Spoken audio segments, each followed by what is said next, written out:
Coming up, Volvo embraces the Tesla NACS connector, Aston Martin and Lucid join forces, and the Polestar 2 gets better, and a lot more EV news today. Thanks for tuning in. We go live at 5 p.m. UK. That's midday Eastern with the audio version of the podcast. Patreon supporters get the audio episodes as soon as they're ready and ad-free. Be like them by clicking on a link in the video description.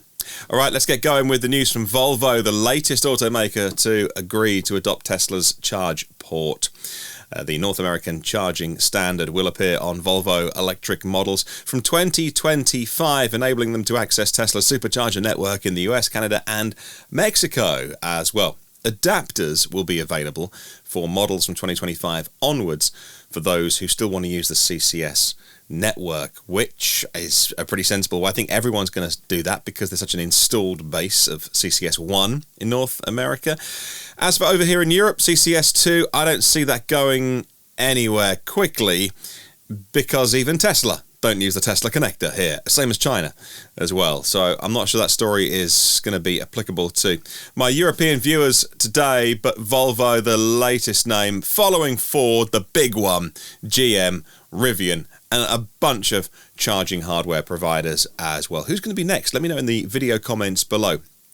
The Korean cars, Hyundai, Kia, Genesis, do you think they could be next?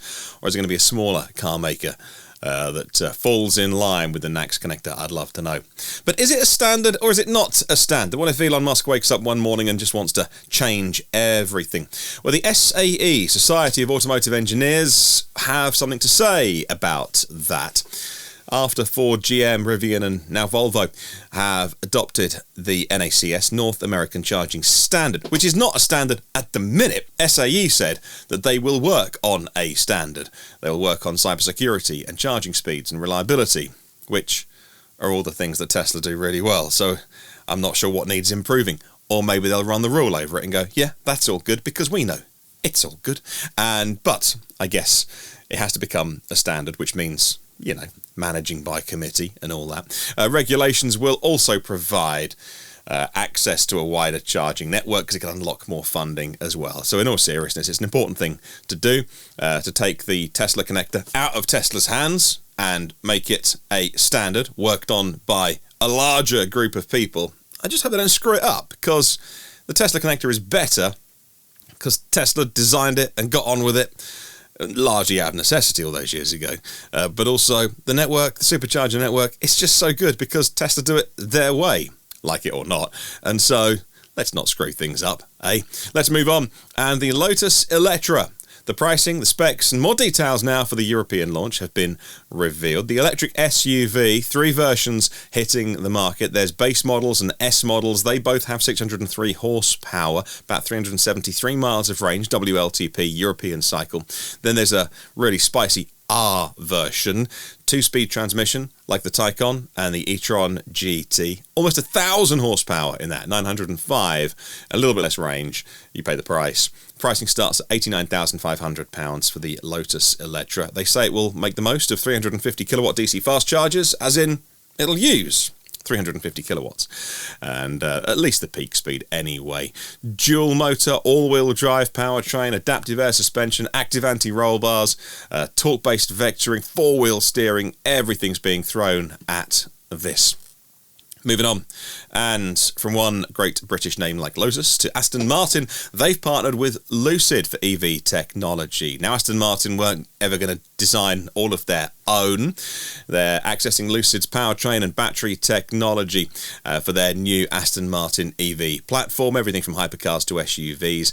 Their core range will be all electric by 2030, and they want to establish a single bespoke EV platform for all of their future Aston Martin products. First one's going to be out in 2025, the first full EV Aston Martin. Using someone else's technology as a leg up is a really smart thing to do, because as good as the Lucid cars are, I'm not sure that they have managed to capture the imagination and sales the way that other car companies have, the likes of Rivian and Tesla and the Ford F-150, Lightning and Silverado. We'll talk about that this week at some point. Whereas the technology inside the Lucid cars are really, really good. They say that some of the Aston Martins will have up to 1,500 horsepower. Lucid get $132 million in cash and an almost 4% stake in Aston Martin in return. Moving on. Polestar 2 gets a significant update, more range, better charging speed and more efficiency. 20% range increase, 9% energy consumption reduction, and charging speeds 34% faster for the latest model year. This is not just through software updates, but actually hardware improvements as well. Fisker is launching US deliveries of their Ocean, their electric SUV. It is the first 22, so not quite a boatload. But hey, you got to start somewhere, right? Californian customers getting those vehicles, and they hope to do it last week, but minor delays.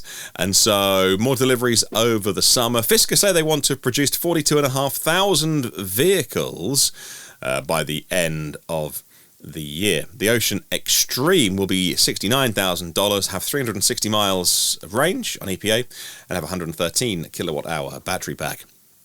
Kia's EV9 also captured plenty of imaginations, and now it's got its pricing for the UK, starting at $61,975. We're all friends, let's call it £62,000. 100 kilowatt hour battery. Don't know the US pricing, but the base price probably coming in around $67,000. Perhaps. The EV9 is based on the EGMP platform, but there is a new platform coming from that group. Hyundai, the CEO, talking about a new EV platform that's on the cards, underpinning 13 models from Hyundai Group's portfolio. It's modular, 80 common modules, mix and match if you like, so from the smallest cars all the way through to large full electric pickups, which was singled out by the CEO there. So they plan to sell 2 million EVs every single year by the end of the decade, and this will be a key way of getting there. Can't wait to find out some more details when we can. Spain is offering income tax rebates for electric car buyers, a reimbursement of up to 15% of income tax to people who buy an EV before the end of the year to encourage cleaner driving. The rebate is part of an anti-inflation package worth almost 10 billion euros, aimed at consolidating investments in Spain that's modernising the auto industry. The maximum income tax deduction offered is about 22,000 euros. Now let's talk about a small car coming to the UK, Australia and New Zealand. That is the EV hatchback, that is the BYD Dolphin. Now in those markets, starting at $24,490, $24,500 for a really decent EV in the BYD Dolphin. That's competitive, not just with other EVs, because it's very competitive with things like the MG, the MG4, by the way, but just competitive generally at that segment of the 20-something family car market. Yeah, sure, petrol and diesel cars may still be a bit cheaper to buy at the point of purchase, but add in maintenance and running costs as well, and I can't wait to see more vehicles like this. I suspect they'll all be from China in the short term. Story on cheaper German EVs coming later in the show today. Now, a car that's been around about 500 years, and that's the Nissan Leaf. Now, yes, it was upgraded in, 2018, and still, though, it was the same underlying running gear. A lot of the bits underneath that visual refresh were left the same, and, yeah, had better safety and driving assistance, but it's still very much the Leaf that first went on sale. Now it's got a 40 kilowatt hour battery for the S spec, 147 horsepower in the US, 149 miles of range. Or go the SV Plus for 60 kilowatt hours, 212 miles of range for the 2024 model year Nissan Leaf, starting at $29,235, less than $30,000 for that vehicle. But yeah, it's got the CHAdeMO plug, so no, you're not going to be road tripping this thing all day. The Leaf is still a really, really attractive vehicle. Leaf owners tend to love their cars, and if you can get a stellar deal on this and you're not road tripping, at least consider it, but also start to consider some of the used EVs that are coming through. Can price that up to similarly spec Model 3, for instance, and you make the decision on what's best for you. They really are rinsing that car for everything it's got. Here in Europe, there's a new SHIRO version based on the N connector grade. Against the 40 kilowatt hour battery, and it's built at the Nissan Sunderland plant in the northeast of the UK, starting at £28,500, a new entry price point. Volkswagen is continuing to develop their ID.1, and it looks like they're aiming for less than £17,000. The car will use a new bespoke EV platform, distinct from the MEB platform that's around at the moment, used by the ID3, ID4, etc., and the sister cars from Cupra and Skoda. The ID2 was going to be coming in about £22,500, but using their own, the first ever in-house battery cells coming out of their Valencia factory. Hopefully VW can get the price down to 17 grand, a very much a spiritual successor to the Up and the E-Up as well. Not great news in Germany. Volkswagen is reducing production of their EV models from the ID4 to the ID7 at their Emden plant in Germany. There's always summer holidays going on and factory shutdowns and factory holidays.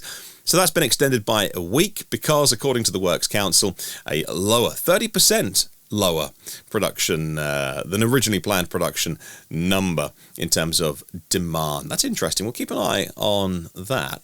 Now, Stellantis are talking charging, and they want to make EV charging easier, don't we all? And Free to Move Charge is the first of the product coming out of Stellantis. They'll cover charging at home and away, as well a mobile app, software integration to handle charging management, payments, and navigating to a charger as well, so that you know how much range you're going to have left on the car, fully integrated into those vehicles. It's what needs to be done by everyone, and Stellantis are launching Free to Move Charge today. Let's talk about the electrified GV70, or just the electric GV70 from Genesis, topping the EV rankings in Germany, according to the magazine Auto Bild. When you put it against vehicles like the Q8 e-tron and the Merc EQE SUV, they rated it highly with powertrain, affordability, eco-friendliness, 320 kilowatts of power on the GV70, 77.4 kilowatt hour battery. Still good for 400 kilometers of range on that. And the Germans awarding a car that competes really well with their own homegrown vehicles as well. Donald Trump's favourite EV maker. He doesn't like EVs anyway. But he did put all of his weight behind Lordstown Motors. Pence turned up and did a thing there, didn't he, at the Ohio factory? Well, they've just filed for Chapter 11 bankruptcy protection. It's been precarious for a while, let's face it, at Lordstown. Their endurance pickup truck with the in-wheel motors never got off the ground, and Taiwan's Foxconn then got involved with promised investment. Lordstown accusing them of broken promises. It's going to go to court, but the headline there is Lordstown, Chapter 11 bankruptcy. I don't think anyone's too surprised about that. Shell has released results of their latest EV driver survey that reveals the EV drivers in Europe have more confidence in the range of their EVs than ever before. Only 14% refraining from taking long trips because they drive an EV. They spoke to 25,000 drivers in key European markets, and it showed that EV adoption is not only gaining pace, but also people are feeling more confident in doing long journeys in those vehicles. That's an oil company realising maybe we should put some more chargers into our forecourts if we want to have a business in the long term. Now, let's talk a little bit about trucking in Europe, and the second largest truck maker, MAN, or is it MAN? I never know, predicts that hydrogen trucks will not work in Europe's zero-emission transport future. There's so much just hype around hydrogen. I can't wait to see what happens with it. Maybe it'll be good for aviation or heavy shipping or something, but not e-mobility on the road. In Europe, the company sees a need for over 20,000 charging stations along trunk roads and motorways by 2030 to enable 30% of logistics to be powered by electricity. And the CEO says that green hydrogen is not only too expensive, it's 4 to 5 times what customers are willing to pay to fuel up their trucks, but also electric trucks will account for 80 or 90% of logistics trucks, they say, and it's just a non-starter. Their first full electric truck comes next year, I think. And finally, we say goodbye to John Goodenough, co-creator of the lithium-ion battery. That's mobile phone, that iPad, that EV that you drive. Yeah, you can thank him for a lot of work. He was a faculty member at the University of Texas for almost 4 decades, Nobel Prize in Chemistry winner in 2019, and sadly passed away a couple of days ago, but a real key figure in the industry. Thank you so much for watching. You can get an extended version of the podcast on audio versions of this, when we go into more detail on each of the stories, have more of a chit chat, take our time over it, stuff we can't do on YouTube, and you can get that on all good podcast platforms and a couple of the ropey ones as well. Thank you very much for watching. Go and download the audio version of the podcast, subscribe to it so you've got me both anywhere on YouTube and on audio platforms as well. Thanks for watching. I'll see you on the next one, and remember, there is no such thing as a self-charging hybrid.